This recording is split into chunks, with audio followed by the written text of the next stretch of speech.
Good morning, artists. Now that we've learned all about James DeRosso and his monster sculptures, we are going to start brainstorming and making our own.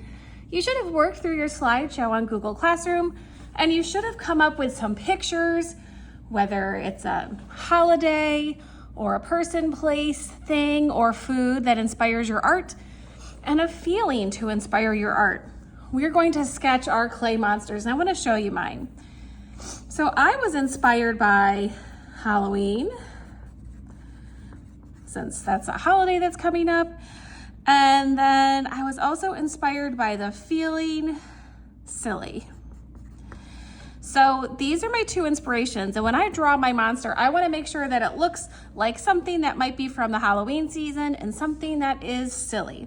So you're going to have your two inspirations. You should write them at the top of your paper so you can think back to them as you draw.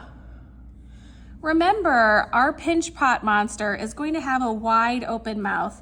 So that's something you want to think about as you begin to draw. The fact that you're going to have an open mouth, because this is going to be the top of the pinch pot, but it will be the opening for the mouth of our creature.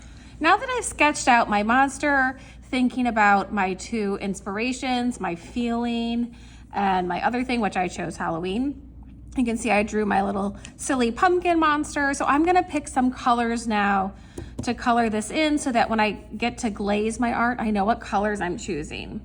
So I'll start with orange as my first color because obviously mine is a pumpkin. I want it to be orange, although pumpkins come in other colors. You could pick those too.